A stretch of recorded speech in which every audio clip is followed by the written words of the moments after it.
Hi and welcome back to a new video. Today we will finally talk about the performance numbers of the 14900K. If you missed the video from yesterday, I recommend that you watch it first because I already gave a lot of information there and also kind of my opinion without even talking about the performance yet. And today we will talk about some of my testing thoughts and some of the outside criteria and then a lot of gaming benchmarks and one Adobe Premiere benchmark in the end. So first of all, I was testing with a C790 Hero board with BIOS 1402, which is at the point of shooting the video and reviewing the CPU, the latest BIOS, which was available for download. Then we received a review guide from Intel, which is obviously a good thing because you get a lot of additional information about what to expect from the CPU and also what you should maybe set. So there Intel stated that the CPU by spec is capped at 253 watt power draw for PL1 and PL2, so for short and long duration power limits. And then there's also the performance profile, which in addition limits the current through the cores by 307 amps. And then there's also an extreme mode, which limits the current to 400 amps while still maintaining 253 watt total power draw of the CPU. And those are the two scenarios that, according to Intel, are specification. Everything outside that is technically outside specification, and I'm not sure how it is even technically if you would like lose warranty, which obviously nobody cares about because I mean it has been like that for years. It's the same like running XMP or EXPO on AMD. Nobody cares, even if it would void your warranty on paper, it still works. But the thing is, with the ASUS board, at least in my scenario, if you just went into the BIOS and you load the XMP profile, there are no power limits set. Like there is neither the performance mode nor the extreme mode. And that means that everything runs unlimited. No limitations on neither current nor the power draw in terms of watt. And maybe let's just jump into the BIOS and look what this means. This would pretty much be the stock scenario how every normal user would see it. You just enter BIOS and load XMP and that's basically it. But if we go to internal CPU power management setup, we can see that everything is unlimited, which means the current is at 511 amps and PL1 and PL2 are both at 4095 watt. Now in Windows, if we just run Cinebench R23, and the score will be lower since I have like CPU-Z and hardware info open at the same time, but you can see the P-cores at about 5.7 GHz, whereas you can see the P-core temperature sitting like at expected 95 to 100 degrees Celsius, which is caused by the insane power draw of about 320 to 330 watt. But with hardware info and CPU-Z closed, we can see score increase to about 41k points. The peak I had was 41,700. If we now want to put the CPU into the Intel performance mode as they listed with spec, we first have to set ICC max, so the current to 307 amps, and both the long and short duration power limits, aka PL1 and PL2, to 253 watt. Back in Windows, we can see how these changes will affect the CPU performance because apart from having 5.6 to 5.7 previously, the CPU now clocks to about 5.1 GHz. And you can see those are beautiful temperatures, somewhere between 60 and like 78 degrees Celsius, and the package power dropped from like 320 to 220 watt peak because it's currently limited by the CPU current. And what I find kind of cool is that now, even with hardware info open, the score dropped to 37,700 points, which is only about 1,000 points drop, while we dropped the power consumption by 100 watts. So the CPU is running much more efficient in this scenario. So with these kind of results in mind, we know that there will be positive and negative aspects or effects of those unlimited settings. The positive is probably that you have slightly more performance in specific scenarios like R20.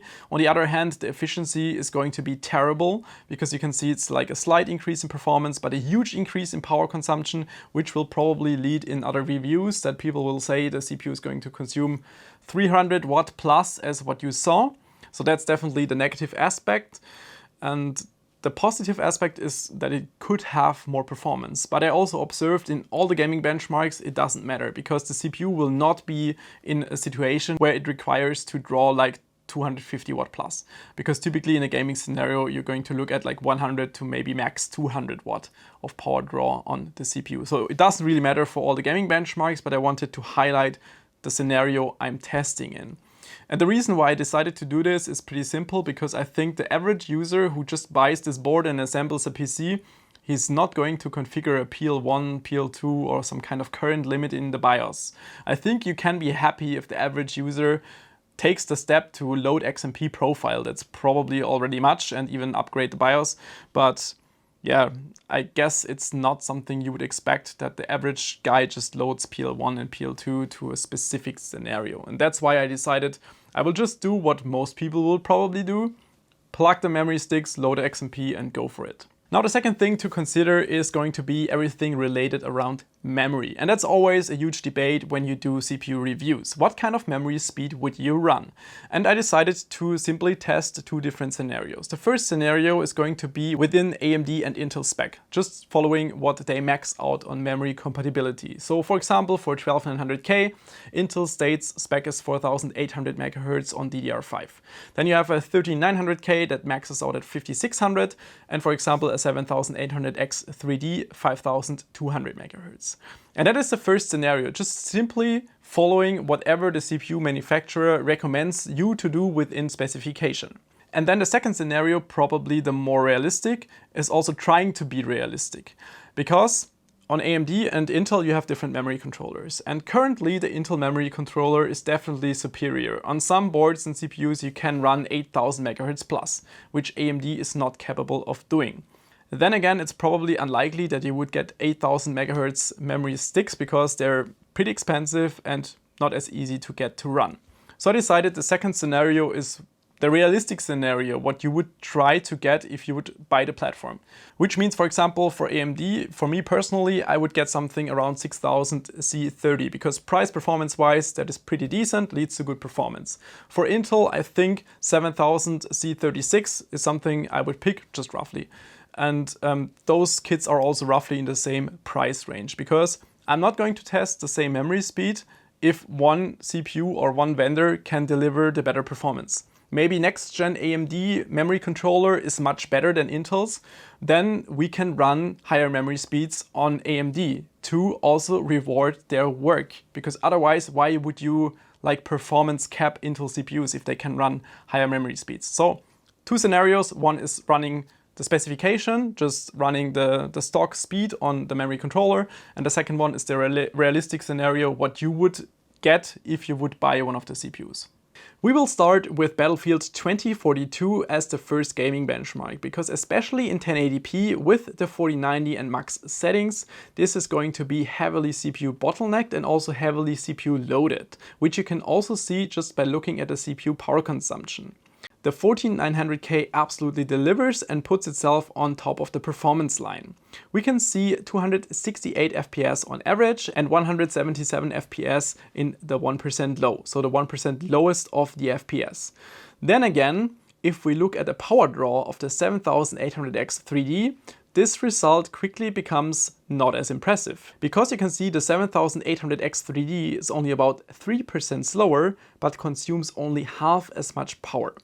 And by the way, the power draw is something you can see in all of my charts if you pay attention to the blue bar. And on the left side of the blue bar, you can always see the power consumption the CPU needed on average during my gaming test. And in this test, the 14900K needed 190 watt and the 7800X 3D 77 watt. And that is the kind of behavior which we can see in all of the following benchmarks. Overall, the 7950X 3D always performed a little bit worse than the 7800X 3D, because the 7800X 3D always boosted slightly higher for me. And in the second test scenario with EXPO and XMP active, the 7800X 3D running with 6000 C30 on a memory will even beat the 13900KS, but it won't be enough for the 14900K. Then I decided it might be interesting to see what happens if you disable the E-cores, which then results in a slight performance loss on the 14900K in Battlefield 2042. Then again, with the disabled E-cores, the CPU was running colder, which then allowed me to clock the CPU higher. And as you can see, I was able to run the 14900K with 6 GHz across the P-cores, which definitely led to the best performance overall. Again, here's a big overview of all the data which we looked at. If you want to look at this more closely, you can always pause the video at those overviews. As usual, also to cover this area, we will now run one specific benchmark set in Assassin's Creed Valhalla in 4K. And obviously, this is just going to push our GPU into the limit and moving away the CPU and memory bottleneck. And the only thing that kind of performs pretty bad here is the 12,900K in combination with the 4,800 MHz on the memory, which was the spec for DDR5, but it's just really slow. But if you compare it to the 7800X 3D, it just performs equal and is a lot better when it comes to the power draw. In 4K, we are purely in the GPU limit, which you can also see just looking at the power consumption of the GPU. We have about 300 watt in this scenario on our 4090, and if we switch to 1080p resolution, then we can see a drastic drop in the GPU power consumption. It only consumes about 150 to 160 watt, and at the same time the CPU utilization increases. So let's just move over to Assassin's Creed in 1080p. And as expected, the 14900K is just a little bit slower than the KS, which is caused by my 14900K running at 5.7 GHz on the P cores, whereas the 13900KS was running at 5600. So we have 100 MHz difference between those CPUs, and that's probably where we see this tiny performance gap coming from. The 7800X 3D is about 6% slower, but it consumes, again, only half as much power. EXPO and XMP enabled doesn't really change the performance ranking within the CPUs, but again, if you're interested in what happens if you disable E-cores, you will lose performance. But you can also gain some performance by overclocking the 14900K to 6 GHz if you want to. So that will give you the best performance possible. Then you might ask yourself the question, because we can see the AMD CPU is consuming roughly 80 watt and the Intel CPU twice as much, then you might ask yourself, can we not just cap and power limit the Intel CPU at the same region? I can tell you it doesn't work as well. Because as you can see, if you limit the 4900K to 80 watt, it will lose half of its performance and falls far behind the 7950X 3D, which, as I said, consumes only about 80 watt in this game. Let's continue with Counter-Strike 2, again in 1080p and in an esports configuration, which basically means running most of the settings at low. AMD is just extremely strong here with the 7800X 3D, which is only running 5200 MHz on the memory, but we see about 15% more performance than a 14900K. Even if we switch to a higher memory speed on the 14900K, aka 7200 MHz, and at the same time obviously 6000 for the AMD CPU, it doesn't put the Intel CPU on top. Maybe just on top for the CPU that will increase your power bill. It's getting quite interesting though if you decide to disable the E-cores in Counter-Strike 2, because you can see there is definitely a performance increase by doing so. I'm not sure why this is, because typically this kind of splitting up the threads to P and E cores works extremely well on Intel. But you can see that in Counter-Strike 2, it definitely seems to benefit by only running P cores. Now overclocking the 14900K to 6 GHz will definitely put it ahead of the 7800X 3D. So for any kind of high FPS junkies in Counter-Strike 2, this is going to be the non-plus-ultra solution.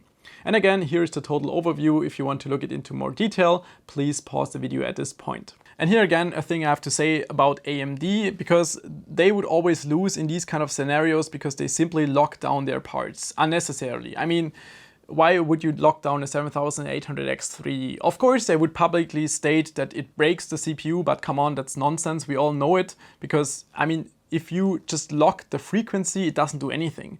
Just increasing the frequency is not going to break the CPU. Obviously, we know from videos, if we drastically increase the voltage, that's something different. But there is no reason why AMD has to lock the clock on the CPU, and I wish that AMD was more friendly.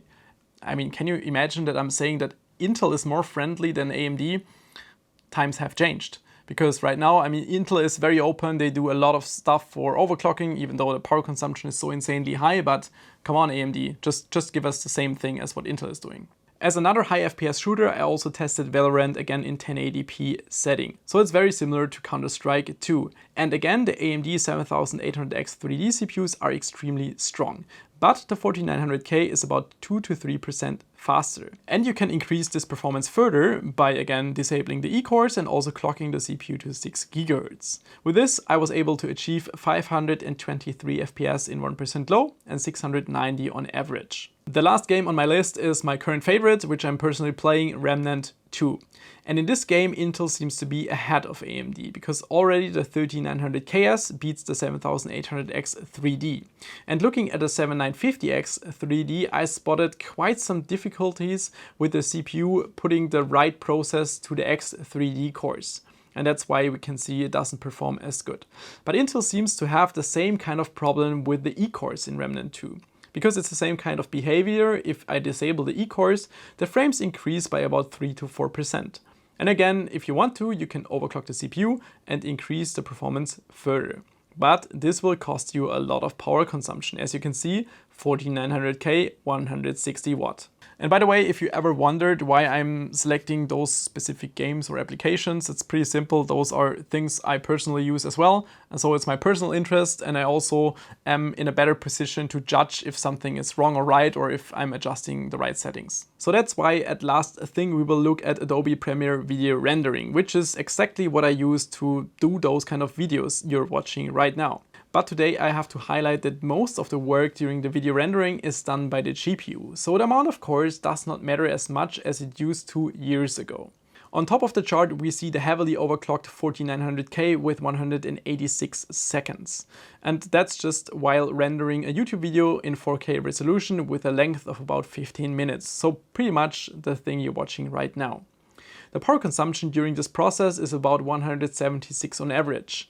And if you compare this to the original spec state of a 14900K, it's only about 3 seconds lower but consumes quite a lot less power with 142 watt. So overclocking in this scenario is absolutely not worth it.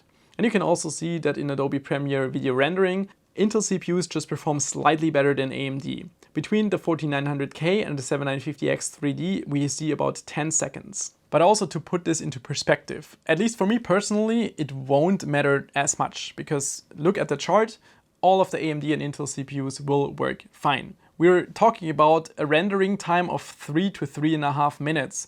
And how does it matter if I'm going to spend 30 seconds more or less on my PC doing a YouTube video like this? Just make sure you have a decent GPU, and any of those CPUs will just work perfectly fine. In the end, as a conclusion, in a lot of scenarios, the 14900K, especially if you overclock it, will be the fastest CPU you can buy. But it's probably also the most boring CPU I have reviewed in the previous years, because in the end, I mean, we're talking about a 13900KS just with 100 megahertz more, at least for my scenario. And yeah, you changed from 13 to 14, and that's it, yeah. The good thing is that it's allowing a lot of modifications, overclocking and all that stuff, which I personally like and still wish that AMD would allow us to do the same. But then again, if you look at the 7800X 3D, you will get roughly the same performance, like maybe 3–4% less, but at half of the power draw and a lot cheaper. Then again, I wish we had a 14700K, because it's probably not that much more expensive than a 7800X 3D and would allow higher multi-threading performance. So that's kind of a missed opportunity by Intel to ship out this CPU, because I think in this scenario the 14700K might make a lot more sense, especially doing a price-performance comparison and also taking into account the power draw. I mean, if you're looking for the fast CPU and you want to do overclocking, then obviously this CPU is going to be the CPU of choice. Otherwise, if you just want to have a decent gaming PC and you care more about price performance and power consumption and temperatures, then yeah, just the 7800X 3D is going to be much better, especially because you can also spend less on cooling and all that. So that's something you have to take into account, yeah. That's it. There were a few more things I said about other aspects of the CPU in the video yesterday, if you missed that, about like upgradability and all that. So if you want to check that out, please do so. Otherwise, thanks for tuning in. See you next time. Bye.